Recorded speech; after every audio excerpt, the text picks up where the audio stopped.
Pero wala si President Duterte. Dahil meron lang nakita na pag-abuso ng mga pulis.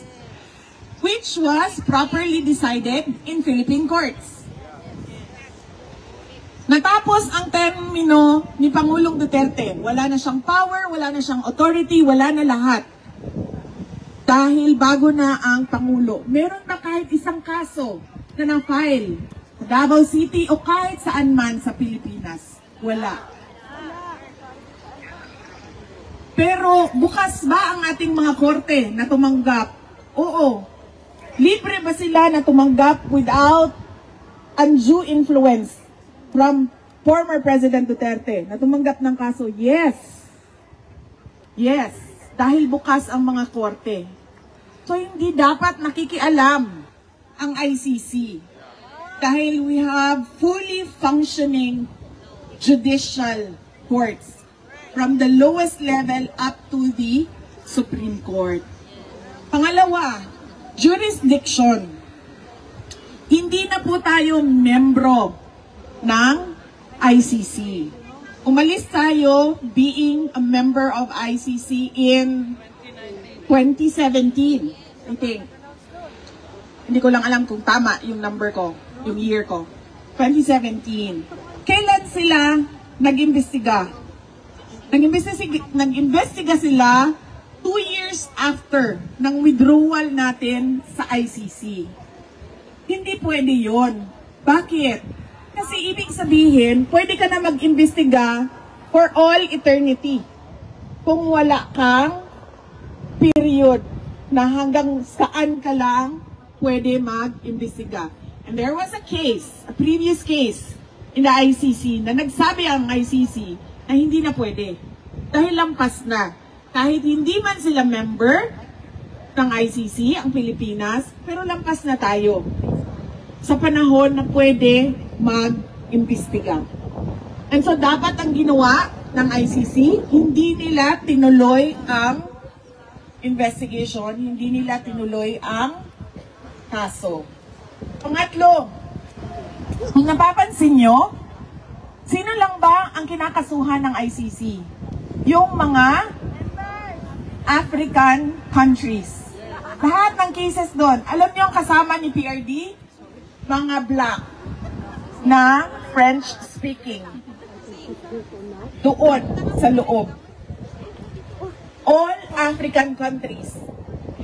Si PRD lang ang first Asian na kinasuhan ng ICC. And so, we ask, bakit walang Western cases? Diba? Dahil yes, ma'am, hindi nila kaya. Hindi nila kaya ang mga kahapon lang may binomba na bansa. Diba? Ilan ang patay doon? Ay, hindi na natin alam. But I'm sure may mga patay doon. And anong ba sinabi ng ICC? Wala. So bakit sila nakikialam sa isang presidente na ginawa lang niya ang trabaho niya para sa bayan? Pang-apat, ma'am, it is clearly politically motivated. Panahon yon ng kampanya. Panahon yon na nagsisimula si Pangulong Duterte lumabas para mangampanya sa kanyang kandidato ng PDP.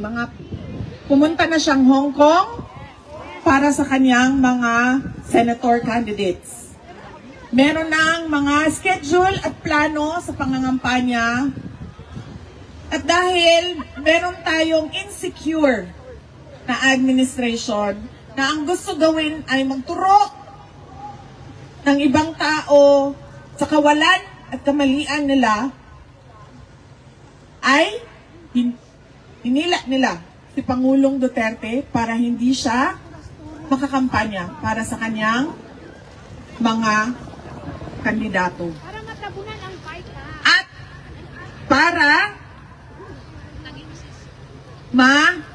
para tanggalon si Inday Sara. Ambot bitaw, uy ngano. Ay ma'am, wala dito kasabot. Ngano si Inday Sara na lang man yun. Sana po.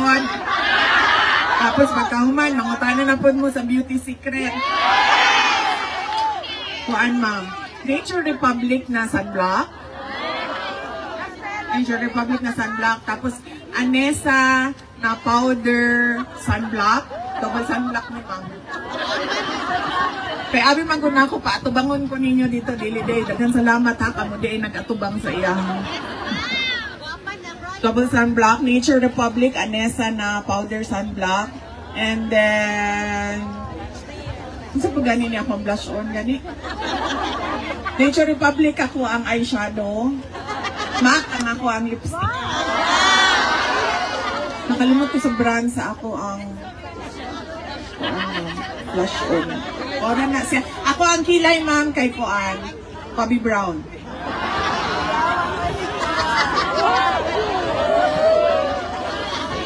Nakatawa ko ba kay Kahimbralo mo dito sa Kuan, sa Hague.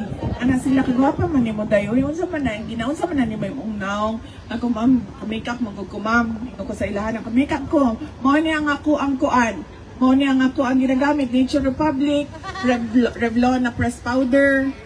Ako ang NARS to, gigamit na ko at the time. NARS na blush on, niya, lipstick. Daghan nag-adto og SM. Kaybaw ko ani, kaybaw ko ani. Kay ako po nagpapalit ko sa ako ang press powder na natural tan sa Revlon. Kaya nahurot naman. So anak ko sa ako ang kauban. Anak ko, palihog ko bi adto dito sa SM, sa Davao. Adto sa SM kay palit atong press powder na natural tan. Pag-abot niya dito, ana siya. Atong press powder na natural tan, tapos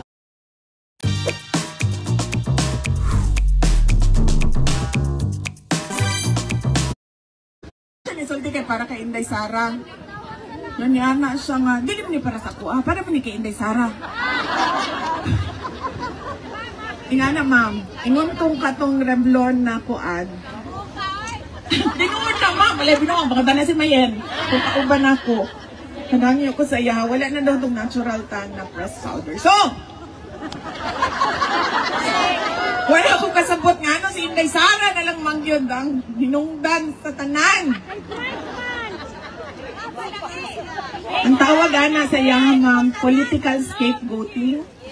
Kanang magsigikag tudlo, kaning tawhanan ni, para malimtan. Tama ka ma'am, para malimtan ang problema sa budget, para malimtan ang blanco sa budget, para malimtan ang mga kinahanglan nila buhaton, pero wa nila ginabuhat, kanang mga ingon anak.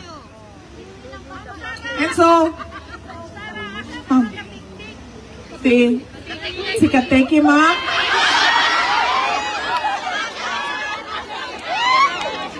asa to siya, ma'am, uwi. Naka-off man siya, ma'am. Pero na ako'y kauban diri, ma'am, kanang angkol ni Kateki. Ang tawag na mo sa iya, kay tigulang naman siya, ma'am, no? Ay, sorry, sir.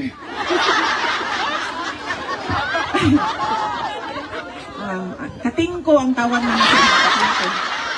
Kay kinahanglan naman siya, o kuan, katingko, para sa mga sakit-sakit.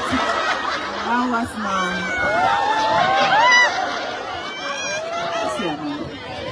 Kanang murag si Tom Cruise pero dili. Tom Cruise naman! Ay, pasak ba?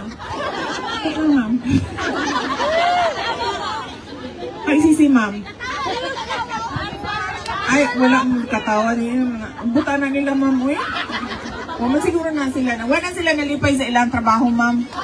Wala din mo katawa. Ha? Ha? Tawa? Jurisdiction, complementarity, political, persecution, and, ma'am, some sort of discrimination. Because why only Africans? Why an Asian? Why not the Western leaders? Diba? Bakit? Kasi tayo lang din naman ata ang